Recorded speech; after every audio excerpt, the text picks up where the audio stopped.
బాబు గారు అది తాగద్దు మీరు. నా ఇంగ్లాండ్ ఇవ్వండి. ఏం పర్లేదు, ఇవ్వు నైని. అది కాదు బాబు గారు, ఇలా ఇచ్చేయండి, నేను వేరే తీసుకొస్తాను. వద్దు బాబు గారు, అయ్యో అయ్యో బాబు గారు.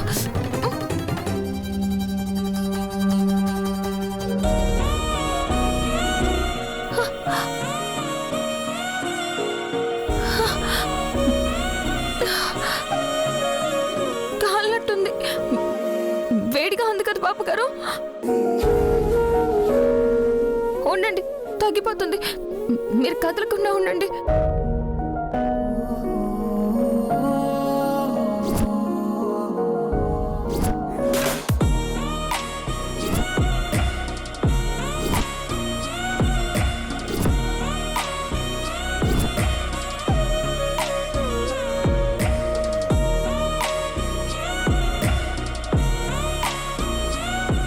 మీ అమ్మగారు కూడా ఇలాగే చేసేవారు కదా?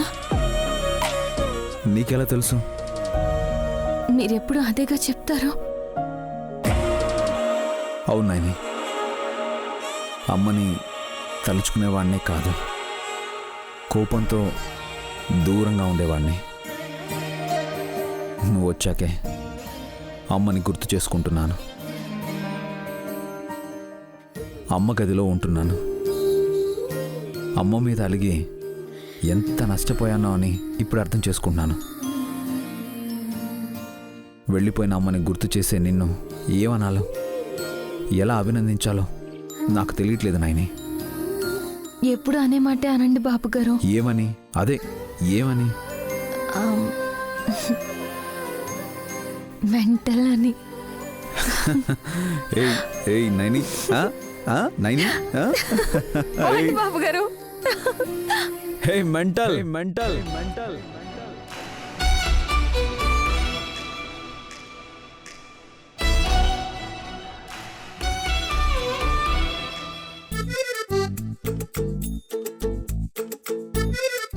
ఎక్కడి నుండి దాపరించావే నువ్వు?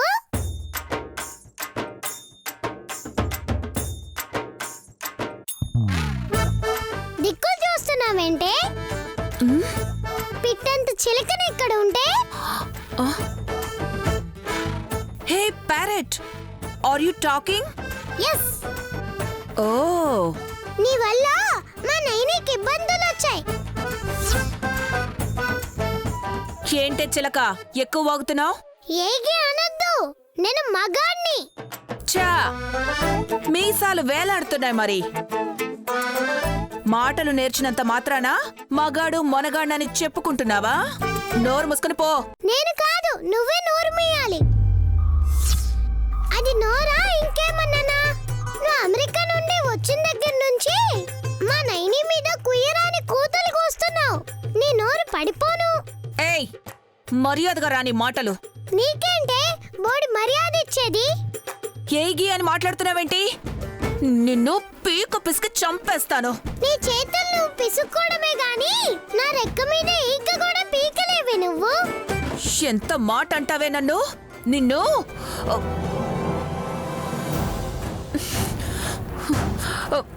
నిన్ను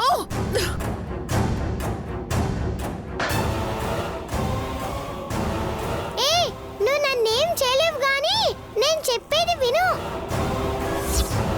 నీ వల్ల మా నైని చేయి కూడా కోసుకుంది. తనను ఏడిపిస్తే మాత్రం మంచిగా ఉండదు చెప్తున్నా. ఏయ్, పో బయటికి. నా చేతికి దొరికావంటే గొంతు నులిమేస్తాను. ఏమనుకున్నావో? దుర్ద పిన్ని, ఏంటి గొడవ? ఆ చిలక చూడు, నన్ను ఎన్నేసి మాటలంటుందో. ఎవరు? శివనా? ఏమైంది శివ? ఈవిడ గారు వచ్చాకే నైని కష్టాలు ఎక్కువ అయ్యాయి అమ్మగారు. అమెరికా నుండి వస్తే ఏంటి, 6 అడుగులు ఉంటే ఏంటి? చూసావా దాని పొగరు?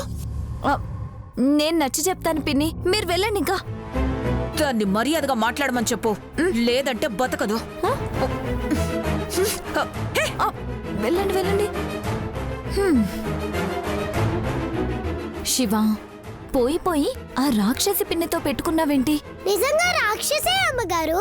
కొంచెం కూడా జాలి దయ ఏం లేవు. నైనిని అంతగా బాధ పెడుతోంది. కరెక్టే, నాకు తెలుసు. అడ్డుకోవాలని చూసినా మా తిలోత్తమత్తయ్య సపోర్టు ఆ పిన్నికే ఉంది కదా, అందుకే ఇంకా రెచ్చిపోతుంది. తాటికిలా ఉంది. ఇలాంటివి సంసారాలు ఏం చేసుకుంటాయి అమ్మగారు?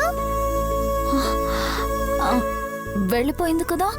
ఆ, అదే కదా, మొగుడు ఉన్నాడు అంటే ఉన్నాడంతే. వంట చేయలేక పిజ్జాలు కొనుక్కొని తినే రకం. ఎవడు కాపురం చేస్తాడో?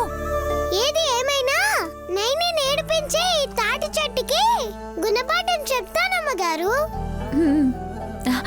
సరే శివ, నువ్వెళ్ళు. ఎవరైనా విన్నారు అంటే మళ్ళీ ఇంకొక గొడవ. అలాగే అమ్మగారు. బాయ్ శివ.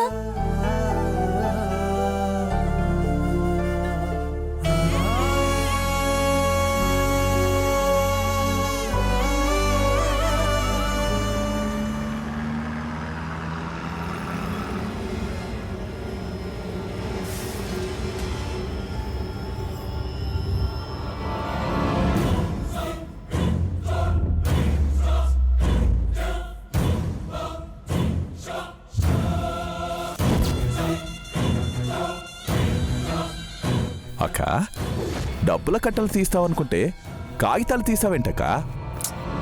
నోట్ల కట్టలు ఎండు కట్టెలు ఎలా మండుతాయో అలా ఖర్చయిపోతాయిరా. కాని ఎంత ఖర్చు పెట్టినా తరగని ఆస్తి. ఈ కాగితాల్లో రాయించుకుందామని వీటిని బయటికి తీశాను. అయినా మన పేరు మీద ఎవరూ రాయరు, రాయడానికి కూడా లేదు. ఎందుకంటే ఆస్తంతా ఆ విశాలాక్షమ్మ తల్లి ముద్దు బిడ్డ నైని పేరు మీద ఉంది కదక్కా.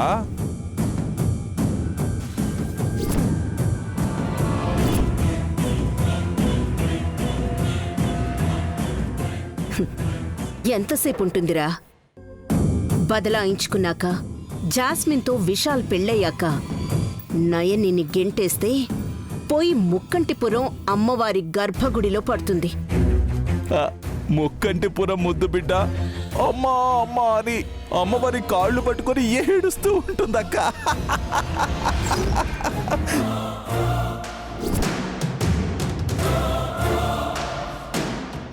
ఇంకొక్క రోజు ఓపిక పడితే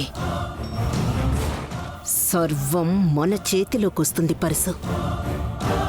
అదంతా ఓకే అక్క, నాకొక చిన్న డౌటు, దానికి ఒక చిన్న క్లారిటీ కావాలి. ఒక్క రోజులో అయ్యే పెళ్లికి అంత డబ్బు ఖర్చు పెట్టడం అవసరమా అని. మనది పోయేదేముందిరా, మీ జగదీష్ బావ సొమ్మేగా.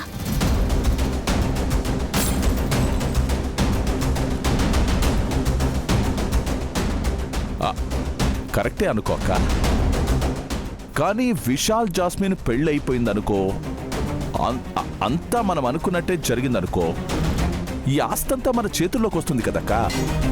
అప్పుడు ఎంత ఖర్చు అయిందని మళ్ళీ మనమే బాధపడతామేమో.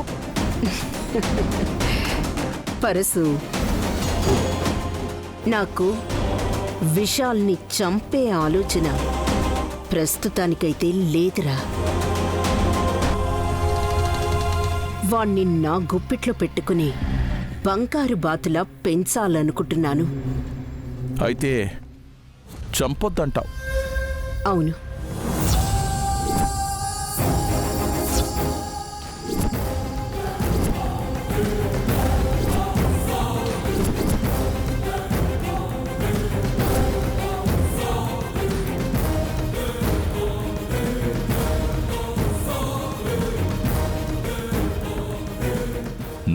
నైని, ఏంటి అలా చూస్తున్నా?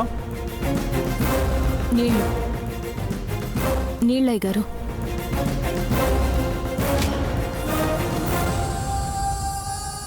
అమ్మగారు, పాలు. అక్కర్లేదు. లోపలికొచ్చేటప్పుడు తలుపు తట్టి రావాలని చెప్పాను కదా. తలుపు తట్టాలని చేయి పెట్టగానే తలుపు తెరుచుకుంది అమ్మగారు. సర్లే, వెళ్ళు.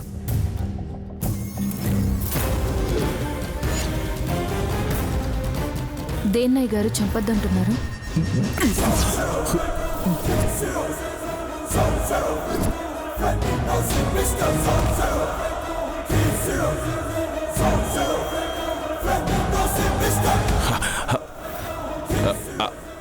అదే పంది, కుక్క. కుక్క కాదు, కుక్క కాదు, కోడి.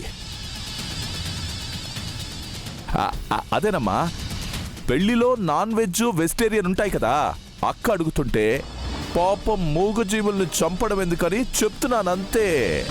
సంతోషమయ్య గారు, జీవహింస చేయకూడదు.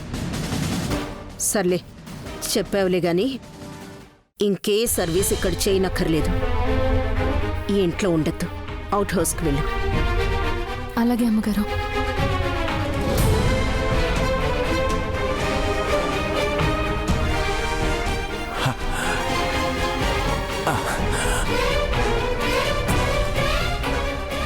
అమ్మయ్యా,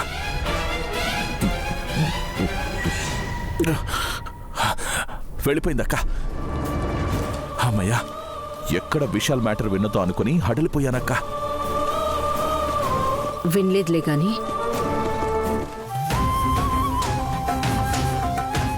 ఒకవైపు పెళ్లి పనులు చాలా వేగంగా జరుగుతున్నాయి. స్వామీజీ గారేమో బాబుగారి నుదుటిన నేను బాసికం కట్టిన క్షణమే బాబుగారు నుదుటి రాత తెలుస్తుందన్నారు. బాబుగారికి వచ్చే ప్రమాదం ఏంటి? ఎవరి వల్ల వస్తుంది? ఏ రూపంలో వస్తుంది? అమ్మ విశాలాక్షమ్మ తల్లి, నువ్వే నాకు దారి చూపించాలి. రేపు పెళ్ళైతే ఘనంగా జరగాలి. అప్పుడే జాస్మిన్ సంతోషపడి మన మాట వింటుంది. దానికోసమే ఖర్చు అనుకో. అర్థమైందక్క. కార్పొరేట్ కాట్ అంటే ఇదేగా. చలిగా ఉందా అని ఉన్ని కప్పి దాన్ని తగలబెట్టడం లాంటిది.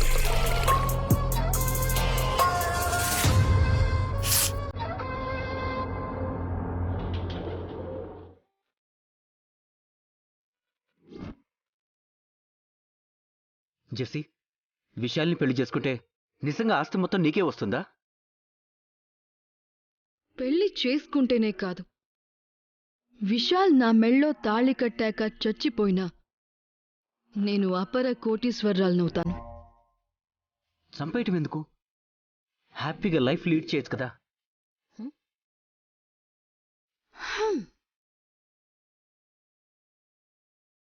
నువ్వు కూడా అందరిలా కామన్గా ఆలోచిస్తావేంటి బ్రో? ఇంత పెద్ద ఉమ్మడి కుటుంబంలో కాఫీ తాగాలన్నా 10 మందిని దాటుకుని వెళ్ళాలి. లావిష్గా బ్రతకాలనుకునే నేను ఇంతమంది మధ్య కాంప్రమైజ్ కాలేను. డబ్బు నొక్కేశాక మనం చీట్ చేశామని తెలిస్తే విశాల్ 3వ పెళ్లి చేసుకోడు అన్న గ్యారెంటీ ఏంటి? అప్పుడు నా పేరు మీద ఉన్న ఆస్తి మళ్ళీ షిఫ్ట్ అవుతుంది. అందుకే విశాల్ చనిపోతే సింపతితో నాకు జరిగిన అన్యాయానికి కాంపెన్సేషన్ అని ఆస్తిని వదిలేసుకుంటారు. వాట్ ఏ బ్రెయిన్ జెస్సీ నీది. నాన్న పోలికలన్నీ నీకే వచ్చాయి. సుధ పేరుతో 5 కోట్లు వచ్చాయి. ఇప్పుడు నీ పేరుతో 500 కోట్లు వస్తున్నాయి. అయితే పెళ్లికి ముందే ఆస్తికి సంబంధించిన అగ్రిమెంట్స్ మనం రాయించుకోవాలి. అడిగితే అనుమానం వస్తుందేమో. నేను అడుగును, నువ్వడుగు.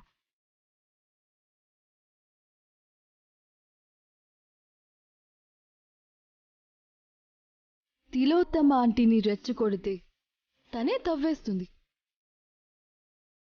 నాకు డబ్బంటే పిచ్చి లేదంటాను. సెక్యూరిటీ ఉండాలి కదా అని నువ్వంటావు. It's a game and drama, you know. I got it. ఆ టాపిక్ వచ్చేలా నువ్వు చూసుకో, మిగతాది నేను చూసుకుంటాను.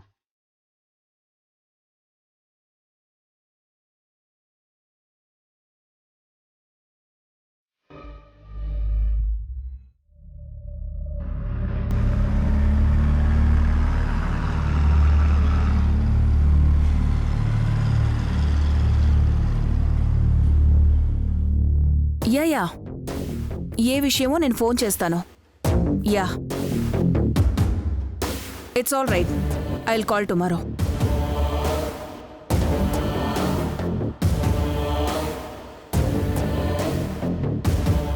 ఏయ్, ఎవరక్కడా? అమ్మగారు ఇలారా. చెప్పండి అమ్మగారు. ఎండిపోయిన మొక్కని పీకి పారేయకుండా ఇలాగే ఉంచారే? తీసేయమంటారా? చెప్పింది అదే కదా. నీకు ఇంగ్లీష్ రాదని తెలుగులో చెప్పాను. పీకి పారేయ్. అయ్యో వద్దమ్మగారు, తీసేకండి. ఎందుకొద్దు? నేను చెప్పానని వద్దంటున్నావా? అయ్యో అలాని కాదమ్మగారు, పైకి వాడిపోయినట్టు కనిపించినా లోపల ఇంకా దానికి ప్రాణం ఉంటుంది. చా, పెద్ద చెప్పొచ్చిందండి. పల్లెటూరు పేడమోహంది. ఆ, ఆ, పేడన్నారు. మంచిదైందమ్మగారు. గుర్తొచ్చింది, ఆవు పేడతోనే మొక్కకు పునర్జన్మ తీసుకురావచ్చు. Wow Naini, very interesting. అంత లేదు విష్. ఇదేదో మనల్ని ఫూల్ చేద్దామని అలా చెప్తుంది. ఆ, లేదమ్మగారు, నేను చెప్పింది నిజం. ఏయ్, నేను చెప్పినట్టు విను ముందు. ఆ మొక్కను తీసి పారేయ్. ఆగతయా నైని, నువ్వన్నట్టు నువ్వు చెప్పినట్టు చేసి ఈ మొక్కని బతికిస్తే నీ నమ్మకం ఏదైనా సరే నిజం అవుతుందని నేను నమ్ముతాను. ఆ మాట అన్నారు చాలు బాబు గారు, ఇప్పుడే వస్తానుండండి. విష్, అది చెప్పినట్టు మనం వింటే మన రేంజ్ పడిపోతుంది. రేంజ్ అంటే? అంటే స్టేటస్. అంటే అంటే మనం ఉన్నవాళ్ళం, వాళ్ళు లేనివాళ్ళు కదా.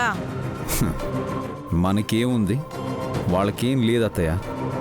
నువ్విలా కన్ఫ్యూజ్ చేస్తే ఎలా విష్? అత్తయ్య, సడన్గా భూకంపం వచ్చిందనుకో, బంగ్లా అయినా సరే వదిలేసి రోడ్డు మీద పడతాం. కట్టుకునే గూడు కాదు అత్తయ్య, కొట్టుకునే గుండె ముఖ్యం. ఆలోచించు. తిరిగి నువ్వు అమెరికా వెళ్ళేలోపు నీకే అర్థమవుతుంది.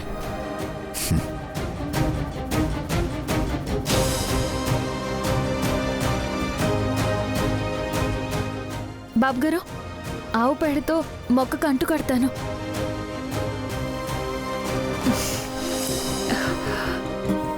గుడ్, నేను సాయం చేస్తాను. విష్ విష్ అత్తయ్య, ఒక్క నిమిషం బాబు గారు.